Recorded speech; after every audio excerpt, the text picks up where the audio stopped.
Lady Colin Campbell, given their high hopes, Megxit soon descended into a complete disaster. A disaster reputationally and a disaster commercially. The Duke and Duchess of downgrade? The glitter has faded. The shine is gone. Prince Harry and Meghan Markle, once the darlings of the global stage, are now relegated to the shadows of D-list celebrity status. This, according to my sources and my own observations, is the unfortunate reality. Their fall from grace is a tale as old as time, ambition, intrigue, and a spectacular misunderstanding of the true meaning of royalty. The Duke and Duchess of Sussex, as they are still styled. When do you think Harry and Meghan realised that things were not going to be as easy as they had planned and intended? I think when the chickens started to come home to roost. I think at first they thought, oh, we're being very clever and everybody's going to be as fascinated with our inspection of our navels as we are. And I think at first it started well, JP Morgan gave him $1 million to stand up and tell everybody how terribly hurt he was by his mother's death, blah, blah, blah. And I think the Oprah interview, they thought it was a positive. The fact that it was a negative to the royal family was of no significance to them. I think they made their deals with Netflix and Spotify, and Harry made his deal with Penguin Random House. And remember, that's supposed to be one of 4 books, not one book, one of 4 books. And I think they had all these big plans, and the press went along with a lot of it, Well, yeah, look at this from the New York Times announcing the Netflix deal. It was all very positive, but the pressure was on, right? Seem to believe that fame equates to power. They crave the spotlight, the adoration of the masses, yet they fail to understand that true power, the kind wielded by those born into the highest echelons, comes with an entirely different set of rules. It is earned through duty, through sacrifice, through a lifetime of service to the crown.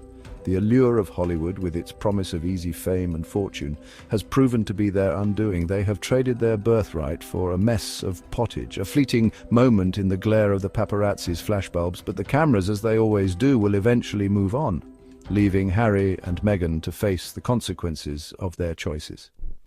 Everything was overblown and high flown, and they had the American PR attitude, which is her attitude. Make a big claim and say, big everything up, and everybody's going to believe it. And for a while, it looked as if that was going to happen. And then they then had to produce. And this is where things have fallen flat, because neither of them has sufficient substance to deliver anything of any consequence. Okay, their personal Netflix show was of interest because they are still royal. They were trashing the royals. They were trashing everybody else. And of course, people like gladiatorial shows where, there's blood and guts being spilt on the floor. It's entertaining. But then comes the fallout, because that's the sort of thing you can do once and only once. There's a reason why most autobiographies or shows of this nature are done by people after a certain age, where they've lived a fairly full life, because it's a swan song. But with them, it was at the beginning of their public life in America. And I think they thought, and Meghan also with Spotify, I mean, she didn't even do most of those interviews. She only did one or two of them. The rest were done by producers, and she simply asked the questions to camera. And the delusional sort of, look how great we are and how fabulous we are, and I'm just so wonderful, and everybody's going to be as intrigued by me as I am by myself. I think it took a while for people to realize basically they're BS merchants, and and I'm afraid the S part of the BS had an odor that people didn't find appealing. And so after the ghoulish thing of, oh my God, can you believe it? The royal family was racist. Oh, actually, turns out it wasn't.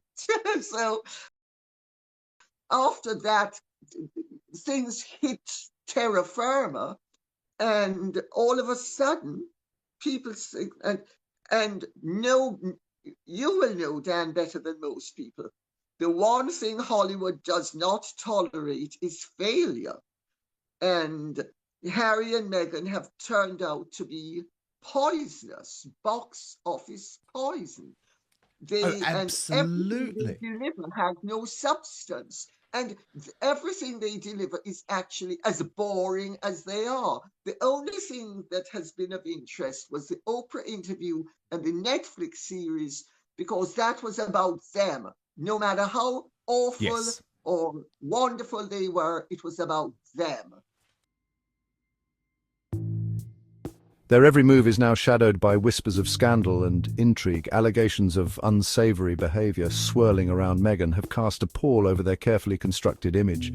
The details remain shrouded in rumor, but where there is smoke, there is often fire. I've warned about such things before, and I am rarely proven wrong. Then there is the persistent and deeply unsettling issue of the surrogate allegations. Whispers abound about the true nature of Archie and Lilibet's births. The lack of transparency, the conflicting narratives, and the refusal to address these concerns directly only fuel the flames of suspicion. And I think thereafter the chickens have come home to roost. Well, indeed. And the book. But the thing is, all of those successful projects, Lady C, did reputational damage that meant they lost their audience. They lost the trust of the people who had supported them. So it wasn't actually worth the money. It wasn't allowing them to launch a sustainable career. But the other thing that is worth pointing out with them both is, of course, their absolute chronic laziness. These two are work shy. It's why Meghan actually hated life in the royal family, because it was pretty tough. If you're Princess Anne or Sophie the Duchess of Edinburgh, you work hard as a working royal. And Spotify, they tried everything, Lady C. Do you know they even spent millions building them a studio within their house? They suggested lots of people that Harry could work for.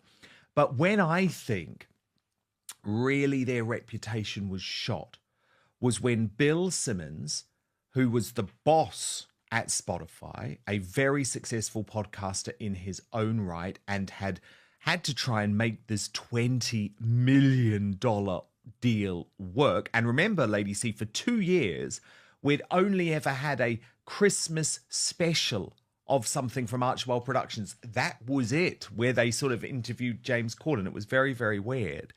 And he came out publicly and said, these two are effing grifters. Now, that's not normal. That's not something that happens in Hollywood, Lady C. Like, deals in Hollywood end all the time, but they end with people releasing very fake statements about how wonderful this person is, but we've decided to go in different directions.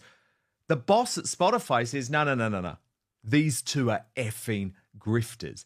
Then, of course, we get the Hollywood Reporter weighing in with their insight on Meghan Markle, describing her as a dictator in high heels, revealing that there had been bullying accusations by multiple staff members in California, which shot to pieces this argument that Meghan had previously made, which was that, oh, the only reason anyone called me a bully when I was in the royal family was either because of my race or because they didn't understand my American work ethic.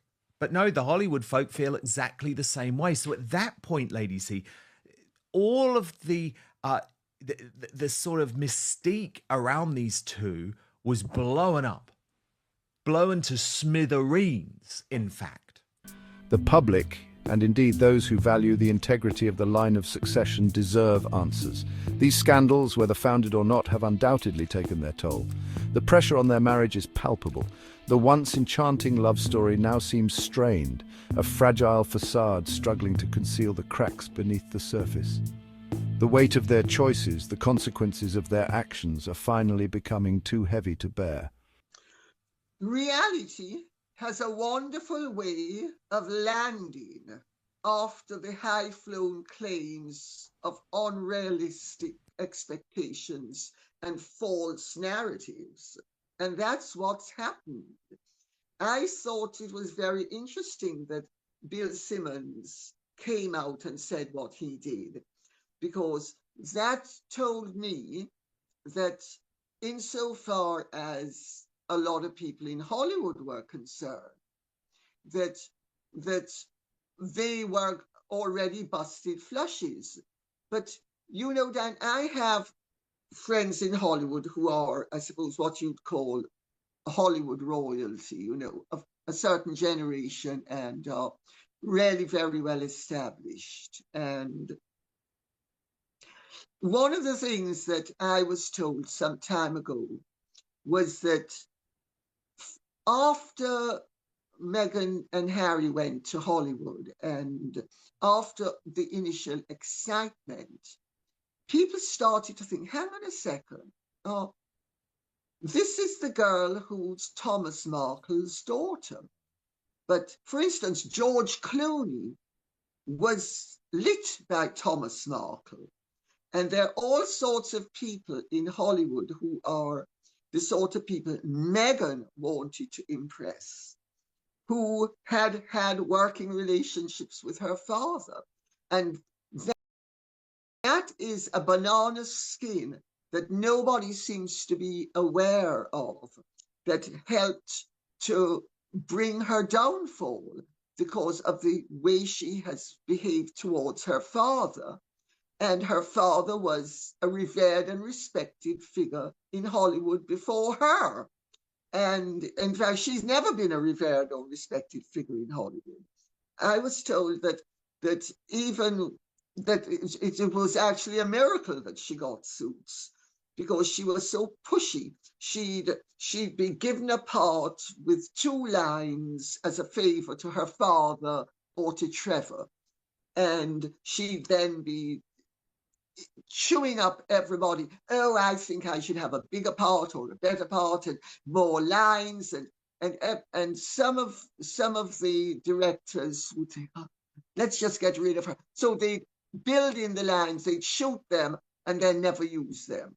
So she had a reputation, even before Harry, of being really poisonous and difficult to work with, and too pushy for comfort. And she was nearly 40, you know, her role in Suits was coming to an end. She was never going to be the star that she hoped she would have been. She wasn't a star. She wasn't a star. She never has been a star. Harry, once the charming and mischievous prince, now appears isolated and lost. Stripped of his royal patronages, separated from his family and adrift in a foreign land, he cuts a tragic figure. The camaraderie of his former life, the bonds forged through shared duty and heritage, have been replaced by the superficiality of Hollywood acquaintances. His social circle has dwindled, his interactions limited to his immediate family and a handful of hired staff. The once jovial prince, who effortlessly charmed crowds with his easy smile and quick wit, now seems withdrawn, his eyes reflecting a deep-seated sadness.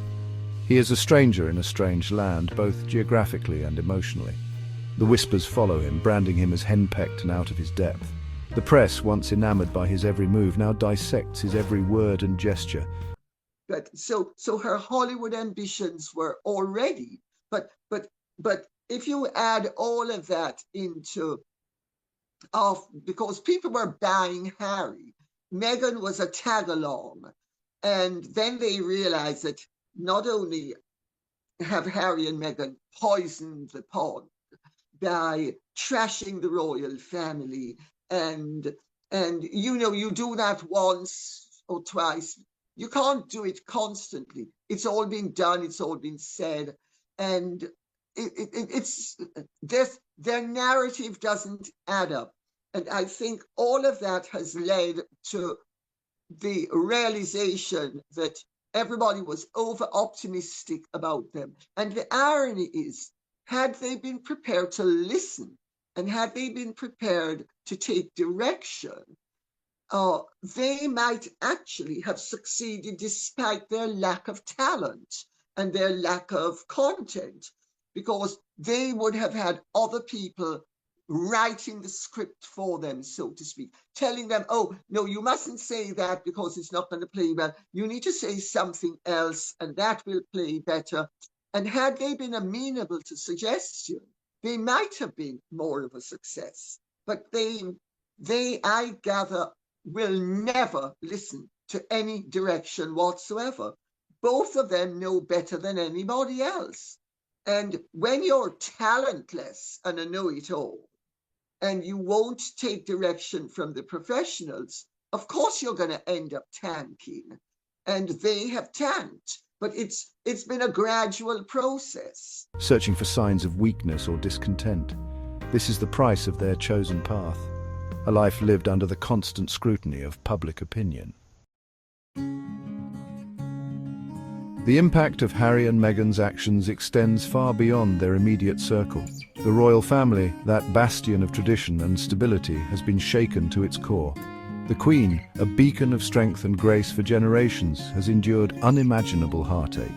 It wasn't an overnight thing, but it started with Bill Simmons, the Hollywood reporter, and there have been other things that have happened as well that have and people distancing themselves from them. For instance, George Clooney is just one that springs to mind. Well, aren't they toxic now in Hollywood, Lady C? I mean, really, the only celebrity who seemed to stay very loyal to them was Ellen DeGeneres, who has now quit the USA. And of course, she quit in shame as well, because her bullying behavior had been exposed too.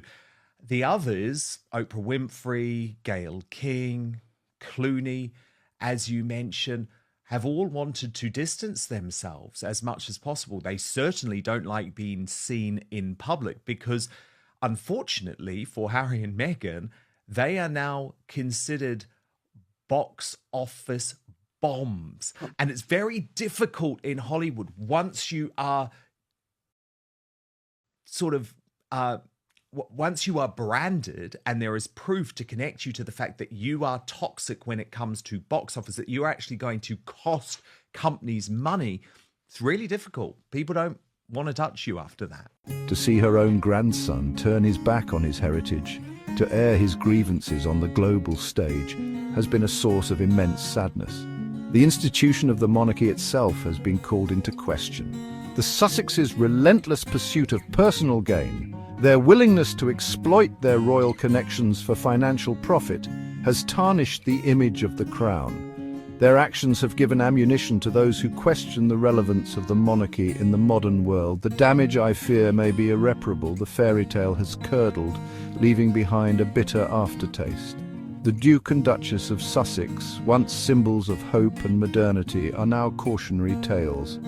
A reminder that even the most cherished institutions can be brought low by ambition, deceit, and a profound lack of judgment.